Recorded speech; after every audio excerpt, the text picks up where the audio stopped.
My husband was poisoning me. The only person who knew was a 5-year-old boy. For 6 weeks, he'd been stirring something into my tea every evening. Something odorless, tasteless, something that made me exhausted by 9 o'clock and too clouded to question it. He brought it to me on the couch while I graded papers, always with 2 spoons of sugar and a warm smile. His first wife had died 8 months before we met. The doctors called it a rare autoimmune condition. She went downhill fast, they said. Nothing could be done. She didn't have an autoimmune disease. She had a husband, and when I moved into his house as his new wife, he started the whole thing over again. I was 28 years old, a kindergarten teacher, 2 months married, and the only reason I'm alive today is because of a 5-year-old boy who said 3 words at exactly the right moment. This is what happened. Every other Saturday, I ran a free craft workshop for kids at the community center on Birch Street. Painting, clay, paper airplanes, whatever I could throw together on a budget. The kids loved it. Parents loved the free babysitting. Win-win. That's where I met Dean Harlow. He walked in one October afternoon with a boy tucked behind his leg like a shadow. The boy was maybe 5, big brown eyes, barely said a word. Dean signed him in as Caleb and wrote his own name in neat block letters. I noticed his hands. Rough, calloused, working hands. I should have paid more attention to the kid. I didn't. Dean hung around by the door while the other parents dropped off and left. He watched Caleb sit at the craft table and roll a lump of green Play-Doh between his palms. Not making anything, just rolling it back and forth, back and forth. I walked over and knelt next to Caleb. "Hey, buddy, you want to make an animal? A dog, maybe?" He looked up at me, no smile, no frown, just this flat, patient stare that didn't belong on a 5-year-old's face. He nodded once and started shaping something. It came out lopsided, 3 legs, a tail that curved the wrong way. "That's a great dog." "My mom liked dogs," he said, and then quieter, "She's dead." I froze the way he said it. No tears, no trembling lip. Just a fact, like telling me the sky was blue. Dean appeared behind me. "Sorry about that. His mother passed about a year ago. He's still working through it." His voice was calm, steady, warm. He put his hand on Caleb's shoulder and the boy didn't flinch, didn't react at all. That should have told me something, but I didn't know what to look for back then. After the workshop, Dean lingered. He helped me stack chairs and wipe down tables without me asking. We talked. He told me he was a general contractor. Built decks, renovated kitchens, that kind of thing. His wife Rachel had died from a sudden illness, some rare autoimmune condition. It hit fast and she was gone within 6 months. My heart broke for him, a young dad raising a quiet little boy alone. He seemed so put together, so solid. The kind of guy who holds the door and actually listens when you talk. We stood in the hallway after everyone left and he bought me a coffee from the vending machine. Terrible coffee. But we stood there for 40 minutes talking like we'd known each other for years. I was hooked. I'm not going to pretend I wasn't. He came back the next Saturday, and the one after that. Caleb still barely spoke, still rolled Play-Doh into shapeless lumps. But Dean started texting me during the week. Nothing pushy, just good morning texts and pictures of job sites. Once he sent a photo of a sunset over a half-finished deck. Wrote, "Thought you'd like this." By December, we were dating. Proper dating, dinner at a Thai place on Main. Walks along the river trail. He brought me flowers on our 3rd date, not roses, wildflowers. He said roses felt like a performance. I thought that was the most honest thing anyone had ever said to me. In January, we adopted a dog together, a yellow lab mix from the shelter on Route 9. I named her Pretzel because she curled up in a knot every time she slept. Dean laughed at the name. Caleb touched her ear once and then walked away.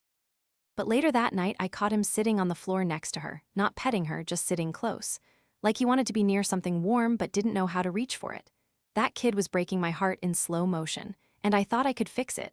I thought love and time and patience would crack that shell open. Looking back, he wasn't hiding from the world. He was trying to warn me. I just couldn't hear it yet.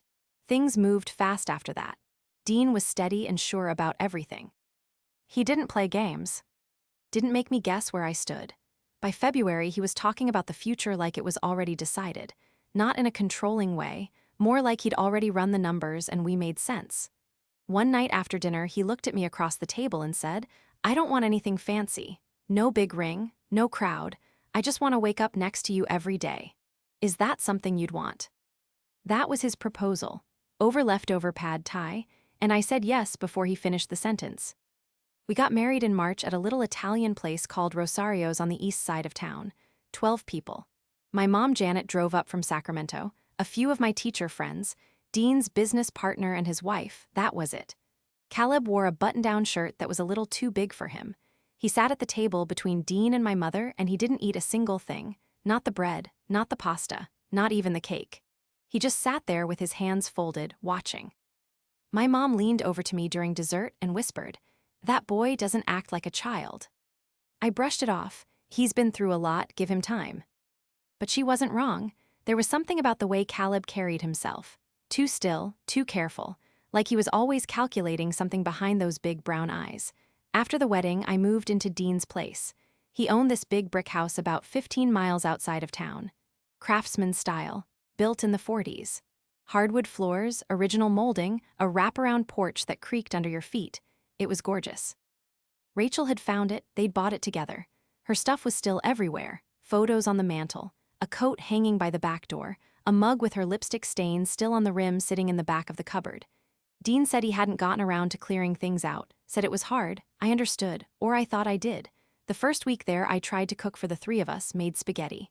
Caleb sat at the table and stared at his plate, didn't pick up his fork. "Not hungry, bud?" I asked. He shook his head. "How about just a few bites?" "Nothing," Dean shrugged. "He's a picky eater, always has been, don't take it personally." So I didn't, not the first time.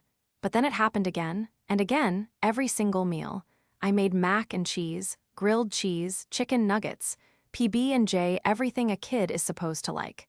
Caleb wouldn't touch any of it. The only thing he'd eat was fruit, and only if he got it himself. He'd walk to the kitchen, open the fridge, grab an apple or a handful of grapes, and bring them back to his room. He wouldn't eat anything I put on a plate, wouldn't eat anything Dean served either. That detail nagged at me, but I filed it away under grief behavior and kept going. 2 weeks into living there, I started feeling off, tired in a way that didn't make sense. I'd been sleeping fine, 8 hours a night, but by mid-afternoon I could barely keep my eyes open. My head felt stuffed with cotton. My thoughts were slow. I blamed the move, new house, new routine. Adjusting to a kid who barely acknowledged me, it was stressful. Of course I was tired. Dean made me tea every evening. He'd bring it to me on the couch while I graded papers, sweet, thoughtful. He always added 2 spoons of sugar even though I only liked 1. I mentioned it once and he smiled and said, "You work hard, you deserve something sweet." I let it go. One evening I was sitting on the couch with my tea. Caleb was on the floor drawing. Dean had just gone upstairs to take a shower. I took a sip. The tea tasted a little off, slightly bitter under the sugar, but I figured it was just the brand. Caleb looked up from his drawing, looked at the mug in my hand, and then he said something that cracked my entire world in half. "Don't drink that." I blinked. "What?" "Don't drink it, Mara." His voice was flat, calm, the same tone he used for everything, but his eyes were locked on mine. Dead serious. "My name isn't Mara, it's never been Mara." He'd been calling me by my name for weeks, but in that moment, he used a name I'd never heard before. And the look on his face made every hair on my arms stand up. "Caleb, what are you talking about?" He went back to his drawing, didn't say another word. I put the mug down, told myself it was nothing, a kid being weird. Maybe Mara was an imaginary friend. Maybe he was confused, but I didn't finish the tea. And that night, for the first time in weeks, I didn't feel drowsy by 9 o'clock. I lay in bed next to Dean staring at the ceiling while he slept. My mind was racing. The tiredness, the tea, the sugar, the look on that boy's face. You want to know what the scariest part was? It wasn't the words. It was how unsurprised he looked. Like he'd been waiting for this moment, like he'd rehearsed it. That was the night I stopped sleeping soundly in that house, and it was only the beginning. The next morning, I watched Dean make breakfast. Scrambled eggs, toast, orange juice. He moved around the kitchen like nothing was wrong, humming some country song under his breath. Caleb sat at the table with a banana he'd grabbed himself. I didn't eat the eggs. I told Dean my stomach was off. He tilted his head and said, "You sure? You've been looking pale lately. Maybe you should see a doctor." The concern in his voice sounded real. That was the thing about Dean. Everything sounded real, but I was watching now, really watching. Over the next few days, I started paying attention to things I'd been ignoring. Little things. The way Dean always prepared my food, always poured my drinks. I made my own coffee in the morning. He'd take the mug from me and say, Let me add the cream, you always get the ratio wrong. And he'd turn his back to me for just a second. I started pouring out drinks he made when he wasn't looking, dumped the tea down the bathroom sink, fed the leftovers to Pretzel once. She was fine. But she was a 60-pound dog, so who knows what that meant. Here's what really got to me, though. I stopped consuming anything Dean touched. Within 3 days, the fog lifted. Just like that. My energy came back. My head cleared. I could think straight for the first time in weeks. That was terrifying, because it meant the tiredness wasn't stress. It wasn't the move. It was something Dean was putting in my food. I didn't confront him. I know that sounds crazy, but what was I supposed to say? Hey, honey, are you drugging me? Based on what? A 5-year-old telling me not to drink tea? A feeling I needed more. So I started watching Caleb too. And once I was paying attention, really paying attention, the pattern was obvious. He ate when Dean was gone. The second Dean's truck pulled out of the driveway, Caleb would come to the kitchen, open the fridge, grab crackers, fruit, cheese, things in sealed packages, things you couldn't tamper with. He'd eat fast, like a kid who'd learned to fuel up while the coast was clear. Then he'd clean up after himself and go back to his room. If I'd known what was coming, I would have grabbed that boy and driven straight to the police station. But I still didn't have the full picture. One afternoon, Dean left for a job site. Said he'd be gone until dinner. I found Caleb in his room sitting on the floor with his colored pencils. I sat down across from him. Caleb, can I ask you something? He didn't look up, just kept drawing, a house with dark windows. Who is Mara? His pencil stopped. He sat very still for a long time. Then he said, that was her other name. Whose other name? Mom's. My stomach dropped. Rachel's middle name, or a nickname, something personal, something a little boy would remember. Caleb, why did you tell me not to drink the tea? He put his pencil down, folded his hands in his lap. That same adult posture, that same eerie calm, and then he looked at me with those brown eyes and said words that rearranged my entire life. Because that's how he killed her. And that was only the beginning of what she'd discover. Hit like and subscribe so you don't miss the ending, and tell us in the comments where you're watching from. I couldn't breathe. I literally could not pull air into my lungs. My hands were shaking. I pressed them flat against my thighs to make them stop. What do you mean? The white stuff. He puts it in the food, in the drinks, a little bit every time. Caleb's voice was steady, like he was reciting something he'd gone over 1,000 times in his head. Mom got tired first, then she got sick, then she couldn't get out of bed, then she died. I stared at him, this 6-year-old boy, sitting cross-legged on his bedroom floor, telling me his father murdered his mother. Caleb, how do you know this? I watched him. He keeps it in his office, in the desk, the drawer with the lock. Dean's office, the one room in the house I wasn't supposed to go in. He said it was full of blueprints and contracts. Client stuff. Private, I'd never questioned it, not once. He did the same thing to Mom, Caleb said. She didn't know at first, then she knew, but she was too sick to do anything. He paused. I didn't want that to happen to you. Let me tell you something. I've worked with kids my whole adult life. I know when a child is lying. I know when they're confused. I know when they're repeating something an adult told them to say.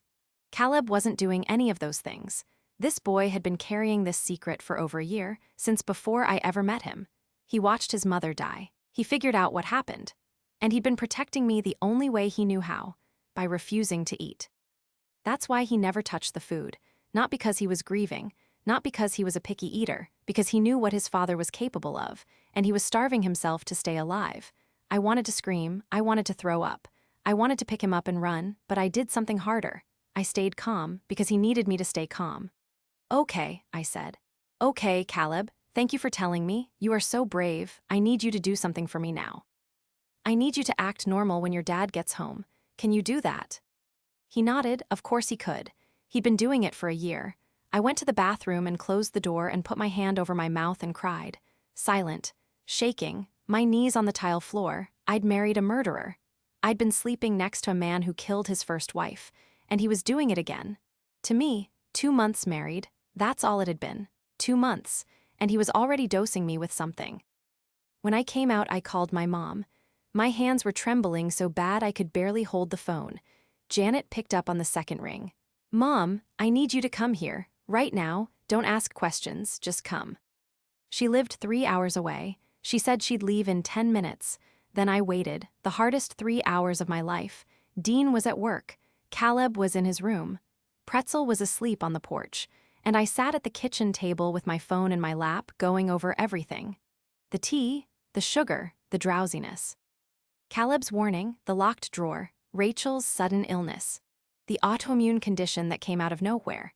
It wasn't autoimmune. It was poison, slow, deliberate poison, fed to a woman by the man who swore to love her, while their son watched. I thought about the lipstick stain on the mug in the cupboard. Rachel's mug. How many cups of tea did Dean make for her? How many times did she drink it without knowing? My mom showed up at 1:15. She walked through the door and took one look at my face and said, "What happened?" I told her everything. She didn't interrupt, didn't gasp, didn't cry. She just listened with her jaw getting tighter and tighter. When I finished, she picked up her phone and called 911. "My daughter's husband is poisoning her. We need someone here now." Within 20 minutes, 2 patrol cars pulled into the driveway, then an unmarked sedan. Detective Briggs got out first. Tall, gray hair, all business. Behind him was Officer Tran, younger, took notes on everything. They sat Caleb down at the kitchen table. I was terrified they'd scare him, that he'd clam up. That without his words, it was just my paranoia against Dean's good reputation. But Caleb talked. He talked like he'd been waiting for this exact audience. Calm, clear, no hesitation.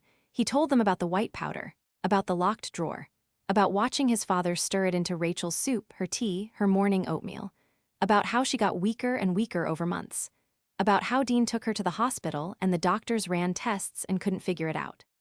He told them Rachel kept a notebook, a blue notebook. She wrote in it every night before bed. He saw her hide it under the mattress. Detective Briggs looked at me. "Is the husband home?" "No, business trip, back tonight. We're going to need to search this house." They got a warrant within the hour. I stood on the porch with my mom and Caleb while they went through Dean's office, the locked drawer. They popped it open in 30 seconds. Inside, they found 6 small sealed baggies, each one containing a fine white powder, an unlabeled amber bottle, half full, and a set of measuring spoons. In the bedroom, under the mattress on Dean's side, they found the blue notebook, Rachel's diary. I didn't read it that day, but Detective Briggs told me later what the last entry said. It was dated 11 days before she died. "Something is wrong with me, and I think Dean knows what it is. I can feel it in my bones. If something happens to me, check the desk. Please check the desk. And Mikey, forgive Mommy." Mikey, Caleb's middle name. Michael, she knew. At the end, she knew. And she was too weak to save herself. So she left a trail for her son to follow. That boy followed it, not to a police station, not to a teacher, to me, because I was the next one in line, and he decided I was worth saving. Dean came home at 6:30. He walked through the front door whistling, bag over his shoulder, work boots caked in mud. He stopped when he saw the patrol cars, then he saw the officers on the porch, then he saw me. His face didn't change, and that was the scariest part. No shock, no confusion, no anger. Just a flicker behind his eyes, like a calculator resetting. "What's going on?" he said, calm as Sunday morning. Detective Briggs stepped forward. "Dean Harlow." "That's me. We have a warrant to search this property. We've already executed it. I need to ask you some questions." Dean looked at me, right at me, and he smiled, this small, gentle smile. The same one he gave me in the hallway at the community center. The same one he gave me the night he proposed. "Sweetheart, what's happening?" I couldn't speak. My throat was locked. My mom grabbed my arm and pulled me back inside. They arrested him on the porch.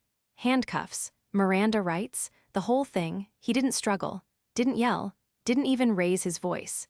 He just looked over his shoulder at me as they walked him to the car and said, "This is a misunderstanding. I'll be home by morning." He wouldn't be home by morning. He wouldn't be home ever again. The lab results came back within a week. The white powder was thallium sulfate, odorless, tasteless when dissolved, and in small enough doses, almost impossible to detect without a targeted blood test. It mimics autoimmune symptoms: fatigue, hair loss, nerve damage, organ failure, death. Rachel didn't have an autoimmune disease. She had a husband who was killing her 1 teaspoon at a time. When I heard the word thallium, I had to sit down. My legs just gave out. I was in the police station. Detective Briggs was across the table from me. Officer Tran was by the door. and I was staring at a manila folder full of lab reports and evidence photos and trying not to pass out. "How long?" I asked. "How long was he doing it to me?" Briggs looked at his notes. "Based on your timeline, probably since you moved in, roughly 6 weeks." 6 weeks. 42 days of drinking tea laced with rat poison. Because that's what thallium sulfate is. It's used in rat poison, and my husband was feeding it to me with 2 spoons of sugar and a smile. You want to know what keeps me up at night? If Caleb hadn't said anything, I would have kept drinking. I would have gone to the doctor. They would have run tests. They would have found nothing. Or maybe they would have found something but misdiagnosed it, just like they did with Rachel. And 6 months later, I'd be dead too. A 5-year-old saved my life. Let that sink in. The next few days were a blur. My mom stayed with me. The police went through the house room by room. They pulled up floorboards in Dean's office. Found a false bottom in one of the desk drawers. Inside was a second set of baggies. Different substance. A sedative, something to make the thallium harder to notice. That's what was making me so drowsy. He wasn't just poisoning me. He was sedating me at the same time so I wouldn't think clearly enough to question it. I thought about every evening on that couch, grading papers with heavy eyelids. Dean rubbing my shoulders and telling me I worked too hard, bringing me a refill, always so thoughtful. I wanted to scream, but there was something else. Something the detectives found that hit me harder than the lab reports, harder than the baggies, harder than any of it. Rachel's diary. Detective Briggs let me read it 2 weeks after the arrest. I sat in a conference room at the station, just me and a victim's advocate named Linda. The diary was in an evidence bag, blue cover, spiral-bound, the kind you get at a drugstore for $3. I put on the gloves they gave me and opened it. The first entries were normal, grocery lists. Caleb's milestones, first day of preschool, a recipe for banana bread, Dean's birthday plans. Happy stuff, ordinary mom stuff. Then the tone shifted. About halfway through the notebook, maybe 8 months before she died, Rachel wrote, "I've been so tired. Dean says it's the season change. Maybe he's right, but I've never been this kind of tired before. It's in my bones." A few pages later, lost a clump of hair in the shower today. I stared at it in my palm for 5 minutes. Dean said it's stress. Then, my hands are tingling, like pins and needles, but all the time. I went to Dr. Cameron. He said it could be a vitamin deficiency. Told me to take B12. The entries got shorter, shakier. Her handwriting deteriorated. Letters that started neat and small became wobbly and large. "I can barely hold this pen. Dean made me soup. I couldn't keep it down. He says he'll take me to the specialist on Monday." And then the entries that broke me open. I watched Dean through the crack in the bathroom door. He was at the kitchen counter. He had something in his hand, a small bag. He opened it and poured some into my bowl. Then he stirred it in and brought it to me in bed. I didn't eat it. I told him I wasn't hungry. He seemed annoyed. First time he seemed annoyed in months. I don't know what's in those bags, but I know it's making me sick. I know it, and I can't prove it. I can barely stand up. Then the last entry, 11 days before she died. "Something is wrong with me, and I think Dean knows what it is. I can feel it in my bones. If something happens to me, check the desk. Please check the desk. And Mikey, forgive Mommy." I closed the notebook, put it down on the table, pressed my hands flat against the surface, and I sat there for a very long time without moving. Linda asked if I was okay. I wasn't, but I said yes. That woman died knowing. She died knowing her husband was killing her, and the only thing she could do was write it down and hope someone would find it. Her son found it, not the words. He was too young to read most of it, but he found the truth by watching, by paying attention. By being the only witness in that house who couldn't be fooled, the prosecution moved fast. Dean was charged with first-degree murder for Rachel and attempted murder for me. His lawyer tried to get bail. The judge said no, flight risk, danger to the community. The trial lasted 9 days. The evidence was overwhelming.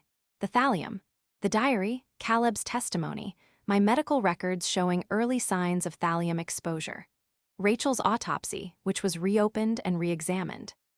Her cause of death was changed from autoimmune complications to thallium poisoning.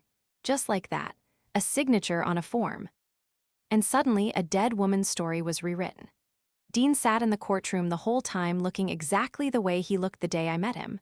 Calm, put together, steady. He wore a blue suit.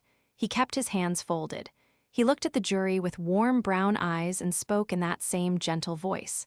I loved my wife, I love my son, I would never hurt either of them. The jury didn't buy it.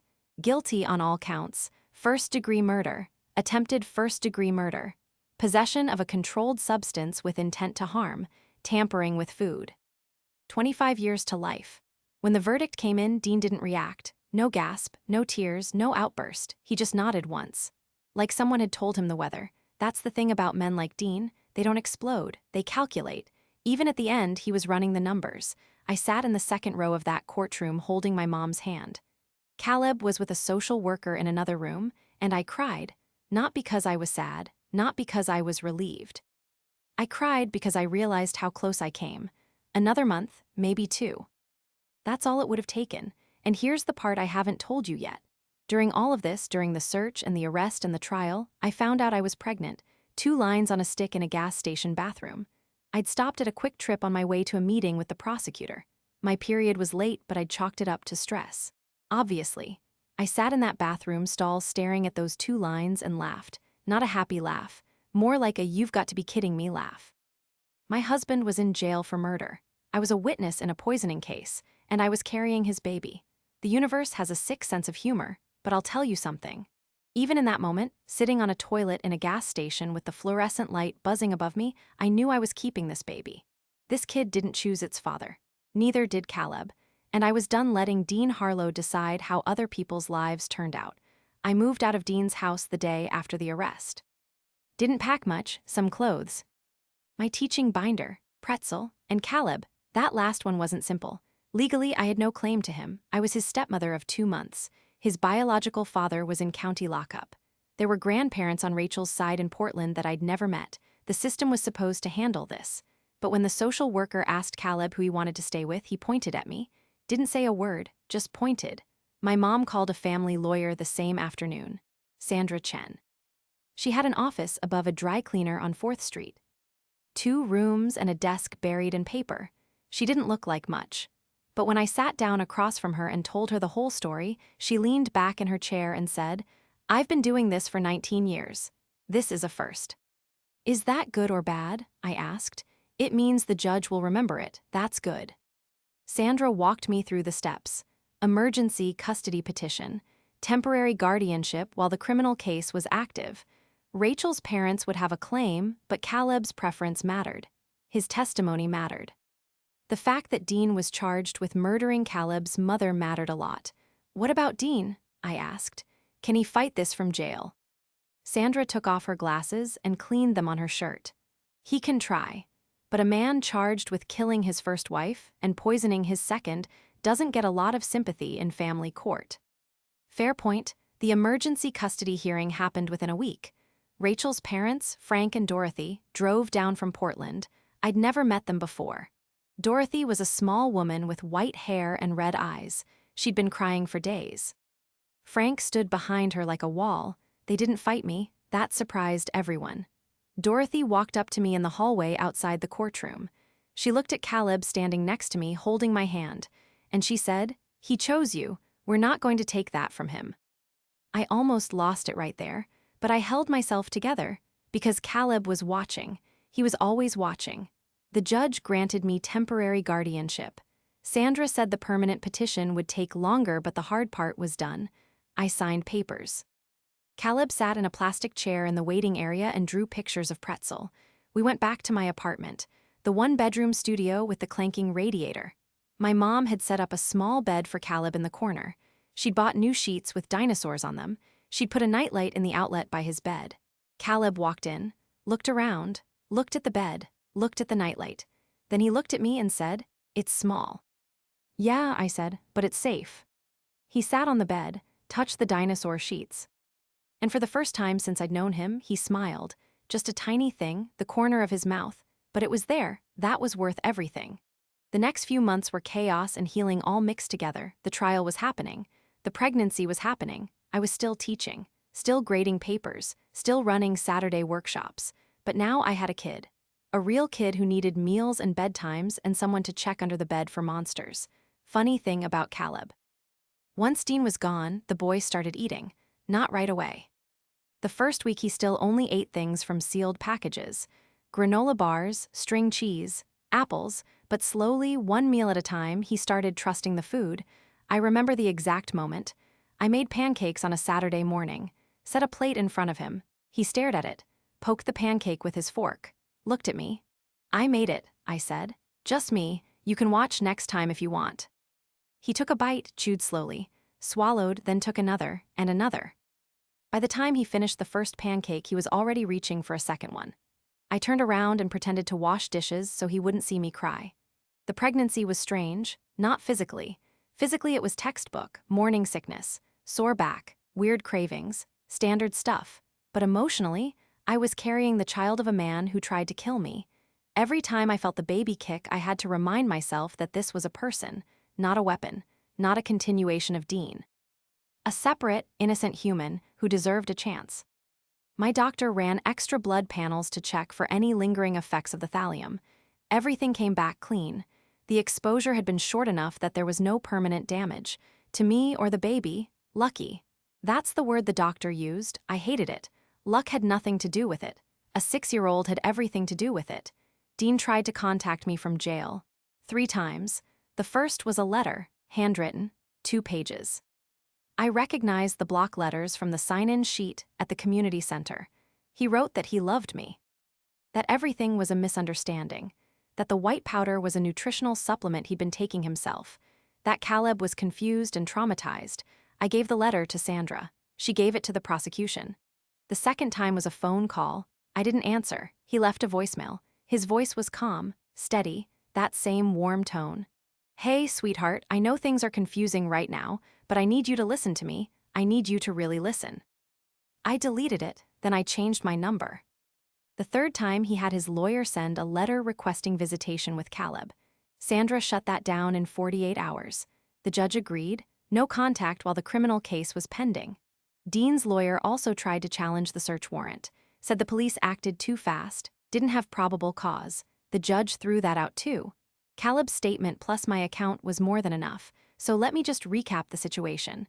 I was 28 years old, living in a studio apartment, pregnant, raising a child who wasn't biologically mine, teaching kindergarten 5 days a week, testifying in a murder trial, dealing with a lawyer, a social worker, a victim's advocate, and my mom who temporarily moved into my living room and slept on an air mattress.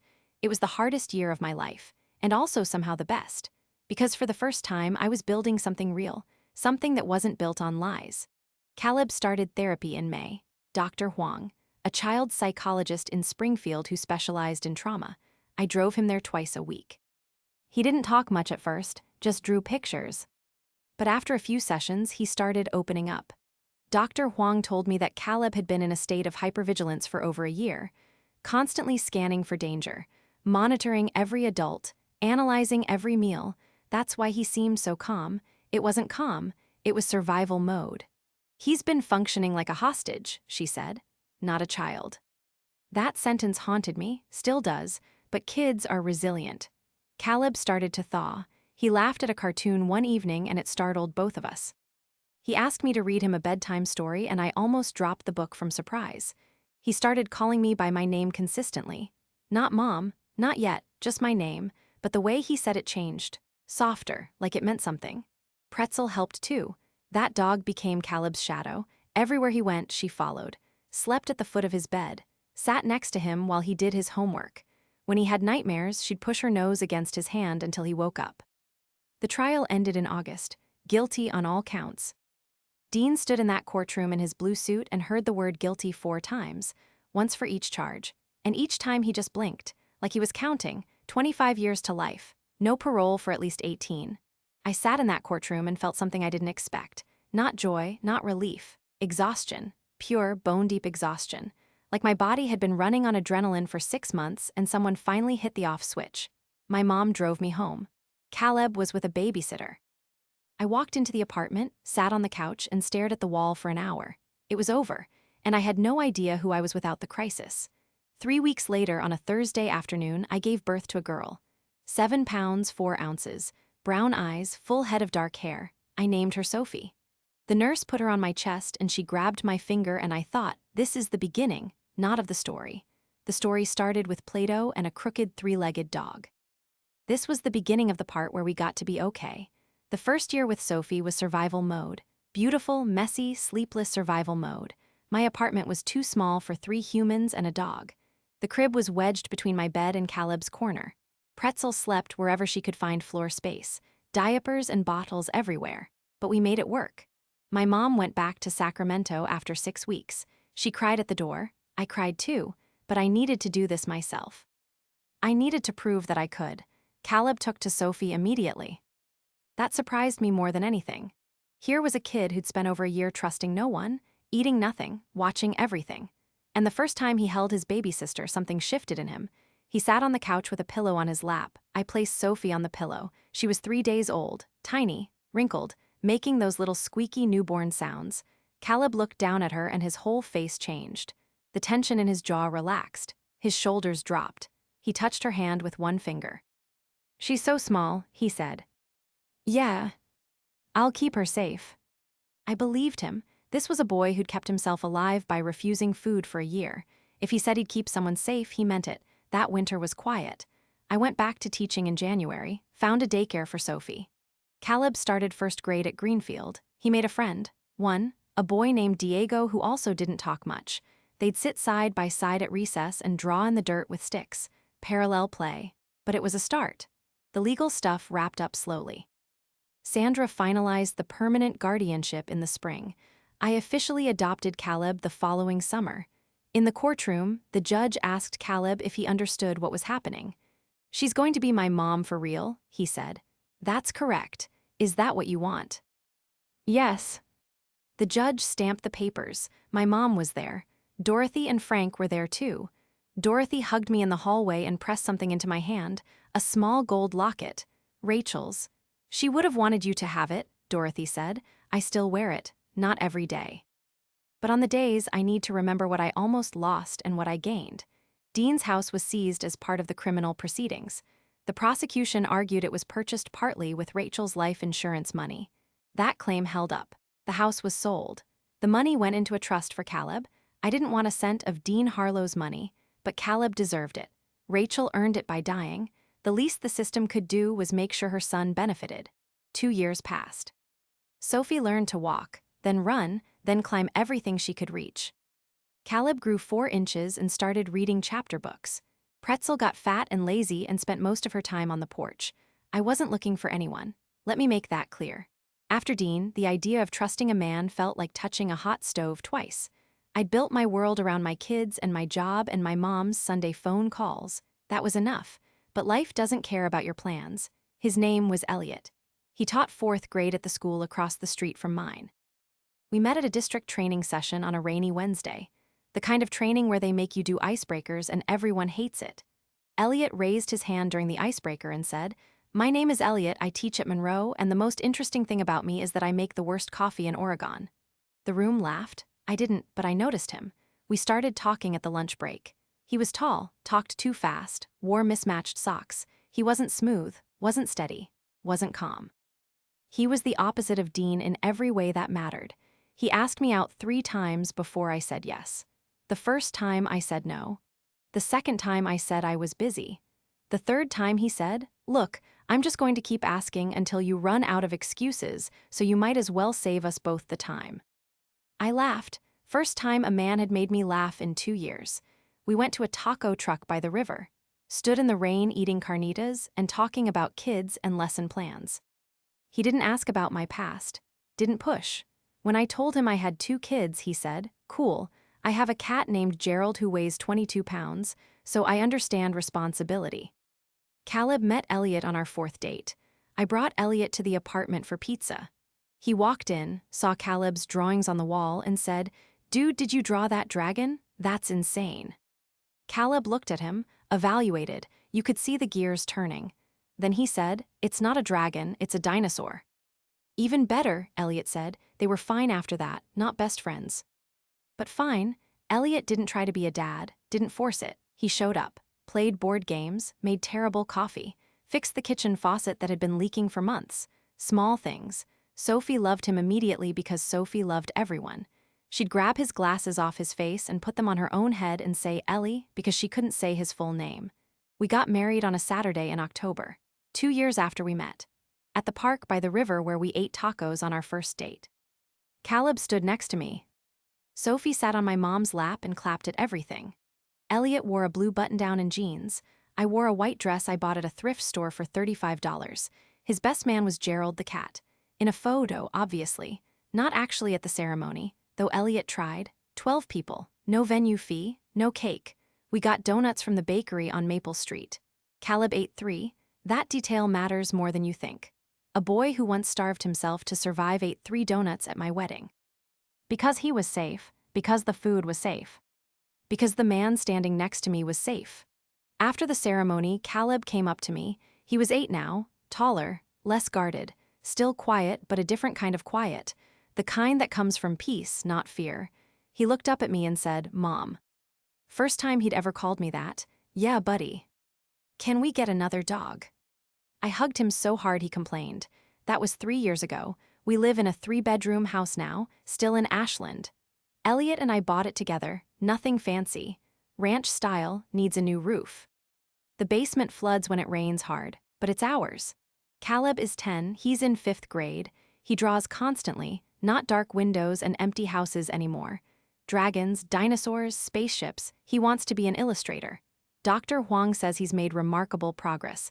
I say he was always remarkable, he just didn't have anyone who noticed. Sophie is 3, she talks nonstop. Bosses everyone around, including Pretzel, who is now ancient and completely deaf but still follows Caleb everywhere. And yes, we got another dog, a mutt named Waffles, because Caleb said Pretzel needed a friend with a breakfast name. Dean Harlow is in year 4 of a 25-year sentence. I don't think about him much. Sometimes I do. Late at night when the house is quiet and Sophie's breathing comes through the monitor and I can hear Caleb turning pages in his room, I think about how close it was. How thin the line is between the life I have and the one I almost didn't. But mostly I think about a Tuesday morning, standing at a kitchen window, watching a cardinal on the porch railing, the moment everything clicked. People ask me how I knew, how I figured it out, and I always give the same answer. I didn't figure it out. A 5-year-old boy who couldn't save his own mother decided he was going to save me instead. He did it the only way he knew how, by refusing to eat, by watching, by waiting, by saying 3 words at exactly the right moment. Don't drink that, that's the whole story. A little boy made of silence and courage and 3 words that changed everything. Here's what I learned. Trust the quiet ones. Trust the kids who seem too calm. Trust the ones who refuse to eat when everyone else is digging in. Because sometimes the person who sees the danger clearest is the one nobody's asking. So let me ask you this. If a child in your life suddenly stopped eating, would you look closer? Or would you call them picky? If you enjoyed this story, hit like and subscribe. And we'd love to hear your thoughts in the comments.